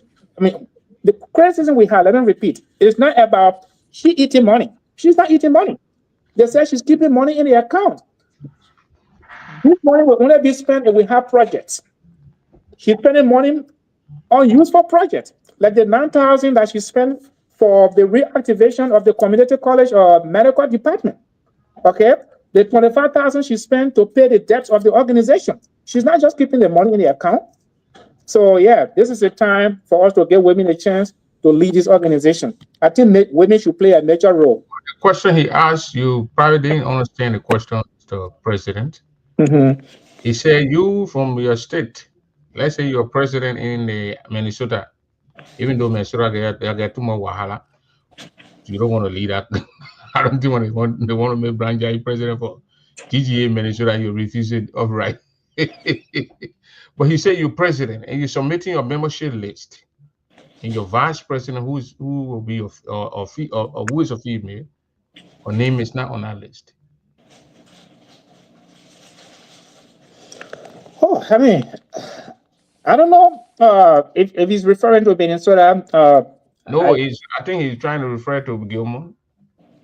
Gilmore is the current acting president of Michigan. Okay. He sent a list of 10 people, and his acting vice president name or husband name and other people's names are not on the list. Yeah, I mean, I don't know the full story. But it's a cause for concern, though. I don't know the full story, as I said, but I will. The National Administration, I got a letter here where she wrote the National Administration and complained. And there was 17 names that were not added, and she sent this away. They sent a name before the deadline, so the administration kind of looking into the names. Okay. But, I mean, I don't know the full story. I spoke to Gilmore himself because I wanted to get the information straight up.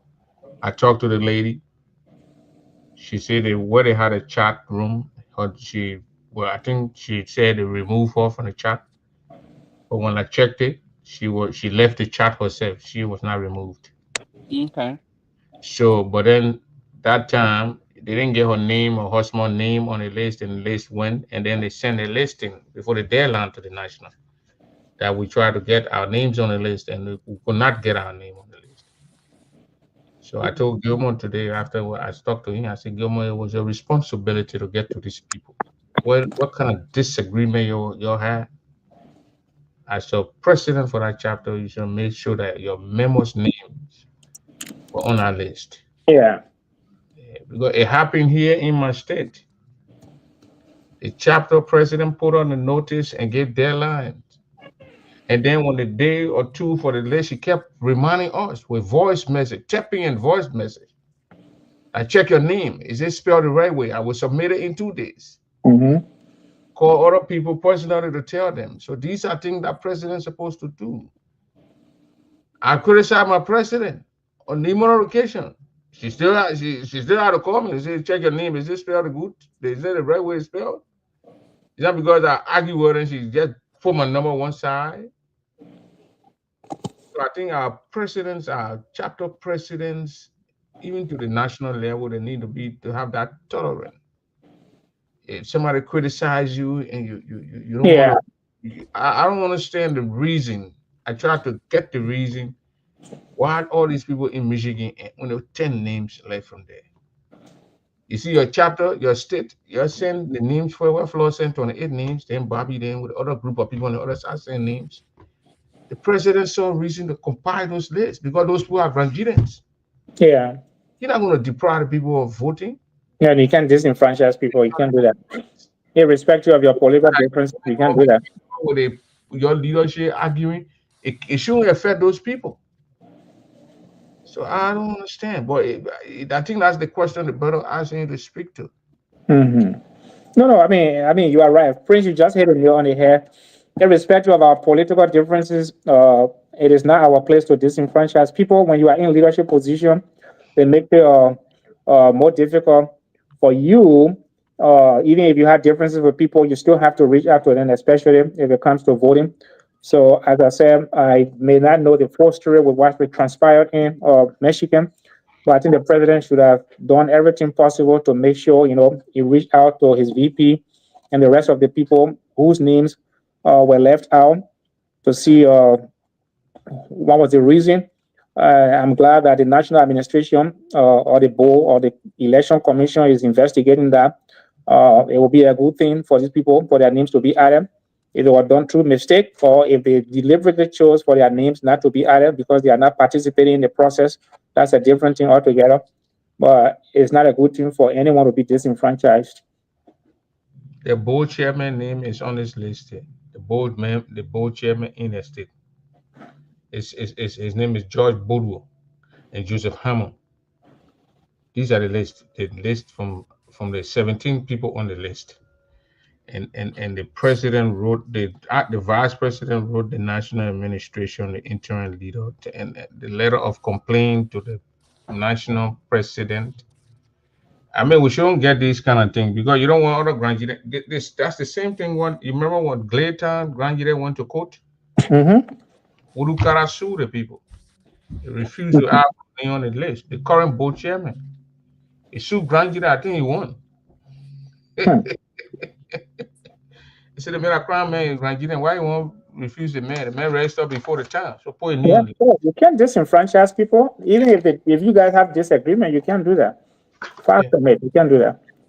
So Mr. Jayee, thank you very much. I'm gonna get you solo and I'm gonna get the VP too solo. And what you say, who you endorse, I want the whole world to see that. So I will start from the VP and then I'll go to you. Then we're gonna close this and we're gonna go. I think we're exhausted now. Thank you, So sir. Madam VP, your party Yes. statement. So I want to thank all the viewer tonight, and thank you, Mr. Double, for having us again.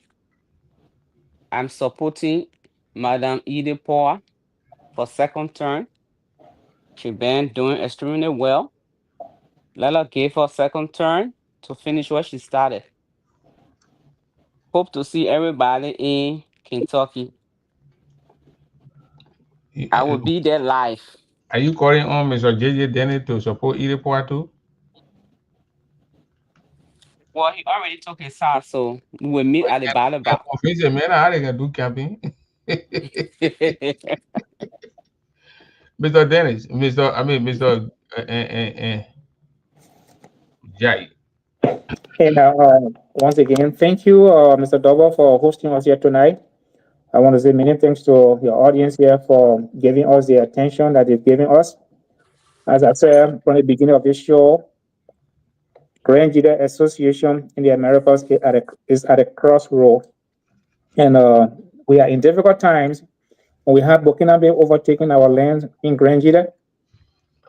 We are at a crossroad when, in fact, we have infighting among ourselves in various states. This is the time that we need a leadership with a steady hand. We are at a crossroad when in the past we've had, corruption completely plaguing our organization. And now we have someone who has come to put in place measures that will safeguard our organization. It is time for us to vote Idepoa back into office to give us additional 2 more years, believing that she will be able to deliver for us. I'm asking all Bazon District citizens, I'm asking all Canadians that are eligible to vote as we go to Kentucky to make a sound decision. This decision is not just about Idepoa, it's not about Isaac Inawa, it's not about Otavio Gamer, it's about Grand Jida. It's about Grand Jida. When you go to that booth to vote, it's about Grand Jida. Thank you so much for having us, Mr. Double. Once again, I officially endorse Madam Idepoa. Thank you. We will see Mr. Browne, Jayee, and Madam Kyne campaigning for Idepoa in your states. Oh, yeah, Yes, absolutely. I will.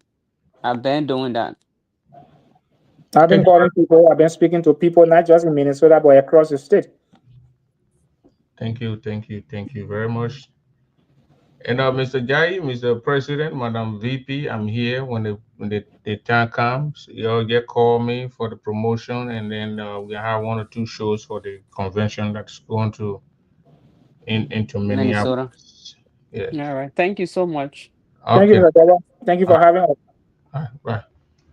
That's the former president. I mean, the current president of the Bazon people, and JJ Dene boss.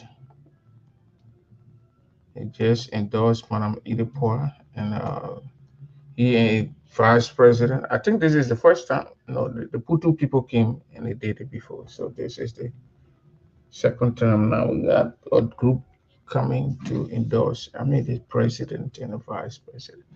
And he has his own song. He has his own. He has his own song. He has his own song. So that change nightwear thing we're talking here. David Yanun person, it can't be listening to my show. So now the boys that endorse being carry show.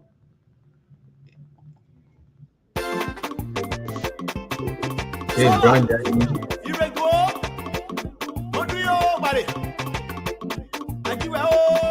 you two Jeru people. Consultation in the US. I can't apply. About Browne, yo. I'm probably a play with a camera. I can't apply. The man play with camera there. Probably. They see the probably there. No about camera there. Don't testing you. Your good camera tech. So I mean, they got the Bazon district endorsing Edith. I don't want to change the district president. I don't know where he stand. The Kunamo district president. I don't know where he stand. But that's it, my people. Tomorrow we will have the debate, the vice presidential debate. Isaac Inawe and Josephine Slew. Then Madam Breeze, the current treasurer, versus Achi Mao. But we are getting some disturbing news, very disturbing news. And we should not be getting no kind of news. We saw the delay the first time, now we're hearing another delay.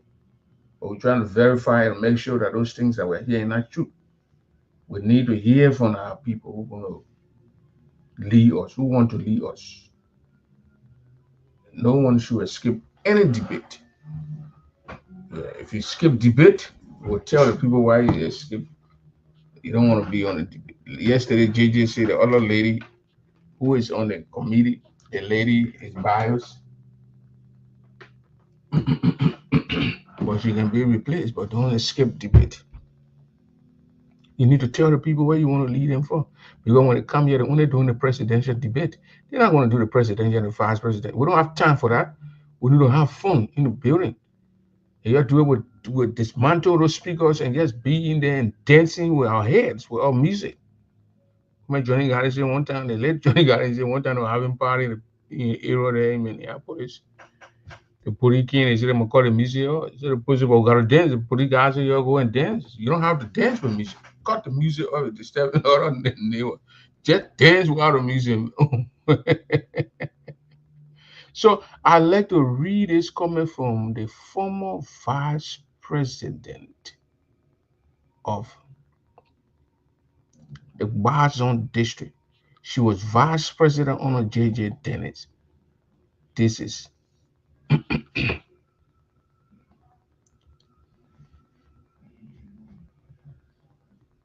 Mrs. Reed's. The leadership of J.J. Dennis. She included herself. We need to openly apologize to the people of Barzon district for mismanagement of their funds. Because the building that I saw, there's no way someone will build that thing for me. Yeah, I mean, you got to supervise. The time I built my old man house, let me tell you one thing. When I built, what I built myself, I built a 3-bedroom for the old man. We saw that thing from down to up. The person was sitting, the person was being 5 bedrooms. She told them, said, look, the old man from uptown here, the old man need something special. She being 5 bedrooms. The design was saying her, she was doing her own thing. So that time, luckily too, I went down. When I saw it, I said, well, you can't build chicken house for the old man. So we had to make our house 3 bedrooms. The other 2 bedrooms, I put the metal, put in a busting and added to one to the other room and make it master, the big bathroom, the big room. That room, the put tie in that room, not easy. Then the other rooms on the other side with this and that. You gotta see it. You see it like brother people do their own thing. They put don't even care. They put when you get in that money, put it in their hands. You put that money in the people's hands. They don't care. They do what they want to do. If you don't monitor them, they will base on it for you against how you fall and you die. Yeah, that country, that country where you can send money to pay foundation and put substantial material inside, you go to the wall start cracking. Then you fighting to see how you can pull plaster between the wall, pull the iron steel wall, bust the wall and put steel and connect it, plaster and be strong. And the land of that scared people. Fra. But the breaking news that coming in the community when you break the munja ba, the more what I think my sister princess can understand how that number why yes. The thing will waste princess. Breaking news. I giving it Monday. No, I'll get it Tuesday.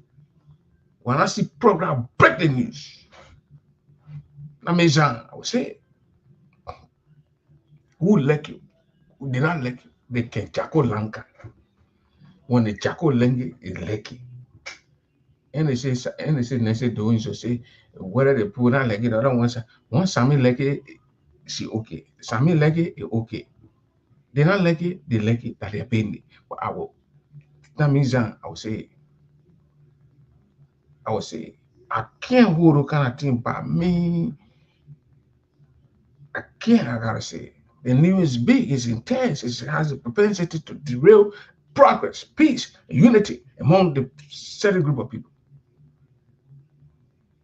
So we must, when we bring in our news, we'll break that news professionally. Isaac and I will know what I'm talking about. Ira Joe will know what I'm talking about. Michael Michael Johnson know what I'm talking about. Michael whole day won't be behind the scene, be calling and this and that, and being sure you know can well, a friend ain't giving it Then you want to see the people meaning name because people see Browne Jayee, hey, 1 hour 30 minutes, he gone. So, ladies and gentlemen, my man Prophet Key was causing the man who put in a play. He said, ladies and gentlemen, boys and girls,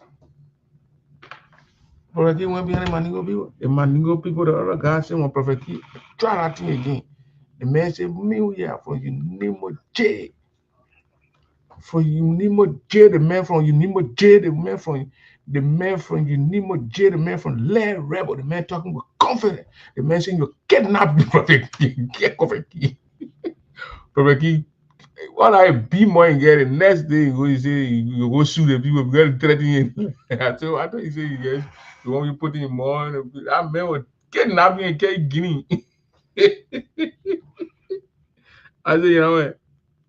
Yes, sir. You heard it, man. You say you does ya. You ain't even on the scene. You ain't even on the scene behind the scene horse. I know. Bo or ba or bo or we or somewhere you're from. I'm from Bo. So you clearly stated reasons why he does. Yeah, but Jay just said it, man. Only does it because you ain't from the same village.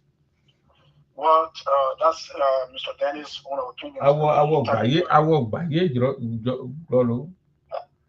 He's entitled to opinions anyway. I'll leave that one with him. Mr. Browne, Jayee, and Madam Vice President clearly stated reasons why they endorsed the thing. They lay out what the administrations have done. So we're talking about even before taking over. They lay out everything. So people can read between lines. But I call in not because of that. First of all, I want to say thank you to that. Thank you. It's highly acceptable, highly welcoming for that endorsement. It's big. But I call in on a comment by a former vice president of Boston District, my own sister made. It is very, very important, and that to say what the administration of Nigeria they need to apologize, publicly apologize to the people of Boston District. I think the former president and her and his administration will look into and do that. But the point here is this.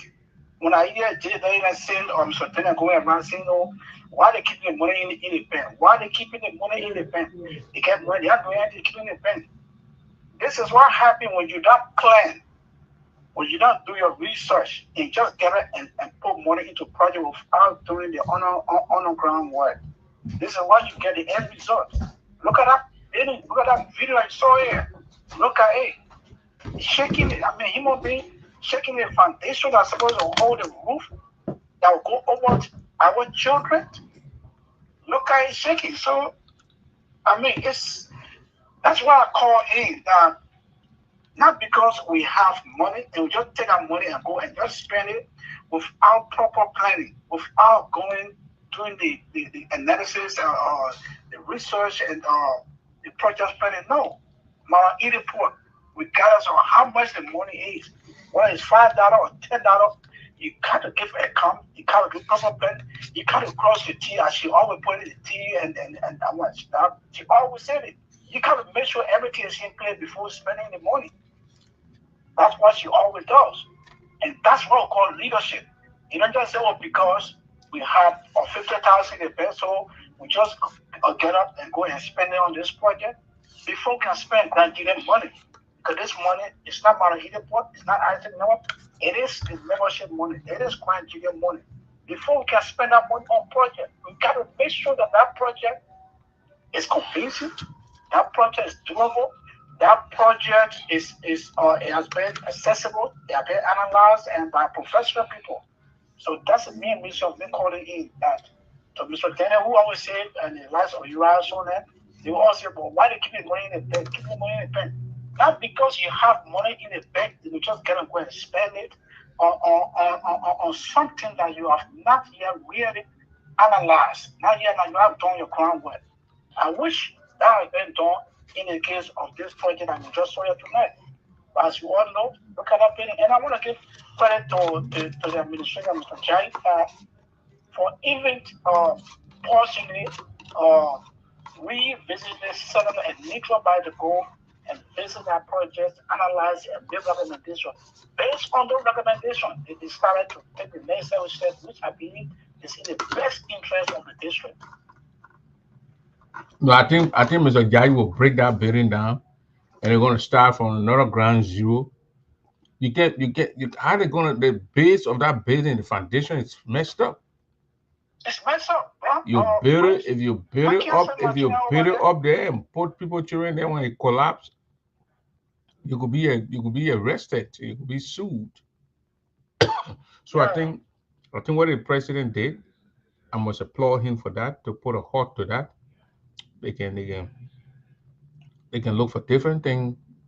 They can still do another on that same land. If they give them the land, and the land is for the people, they can build something there.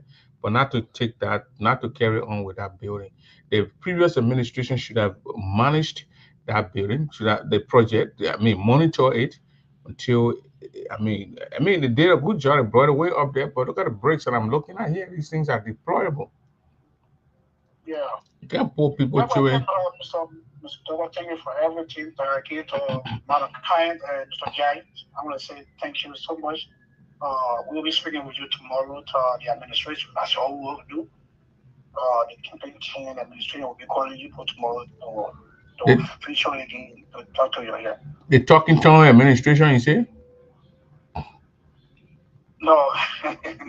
I just joking. I know. But we're going to see. There's a debate tomorrow. Are you aware? I'm ready. There's a debate tomorrow. I'm ready to hopefully I think it's necessary that as leaders of this organization or someone who want to lead this organization should be ready to tell the Nigerians why you want to lead this union. So we are ready. Our team is ready. I'm ready. I've been doing my team. We've been doing debate prep as always. We are ready. And hopefully tomorrow, you guys are ready to monitor the we're gonna start at 8. We will start by 8 p.m. tomorrow. Yeah. I believe my good friend Josephine School says ready. But somebody told me that Josephine gonna overtalk you. She's a talker though. Oh yeah, she's my good friend. We're gonna have a good debate tomorrow. Trust me, we're gonna have a good debate tomorrow. We're gonna tell Nigeria why they should elect us to lead them. The difference is clear. She's gonna make a case. I'm gonna make my case for Timput. And we're gonna be the judges. Yes. And you report. Nigeria will decide. Mm-hmm. Yeah. What think Ghana was paying down there? So that they period, they think when they put 10 and put zero, they think you break down. Yeah, I don't think someone want to be a leader will stay away from debate for telling Nigerians. So that yes, it is I'm hearing now. I don't want to believe that, and I believe she told me that she's ready for tomorrow debate. So she'll be here tomorrow. All right, man. Thank you. All right, thanks. Bye. Okay, ladies and gentlemen. That's it right there. You heard it from the people. Browne Jayee, a current president of the Barzone district, he put a stop to the whole process until they can evaluate. But I Kyne network, the Kyne network not doing good. Kyne network didn't do good. Kyne network told us $1 to $1. Then you will take 15,000. Then to also put a 15,000, make it 30,000 to start the project. All we saw was Kyne network go to hotel. They told rental car. They told they want your security. What are that thing? And you would just sat there. You know, even call the people to question, to say no. You told us this.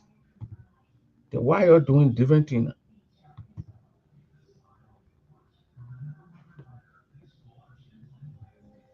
You told us when we put data, you will put data. So why we put out 15? You don't put your 15, and you're doing different things. Somewhere they say they're going to clear the site. So level the people they were. The how much the how much. What I say?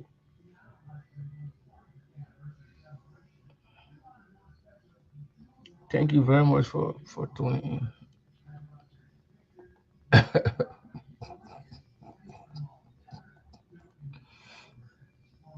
the election will not be easy. It will be all Ghana kakakolo.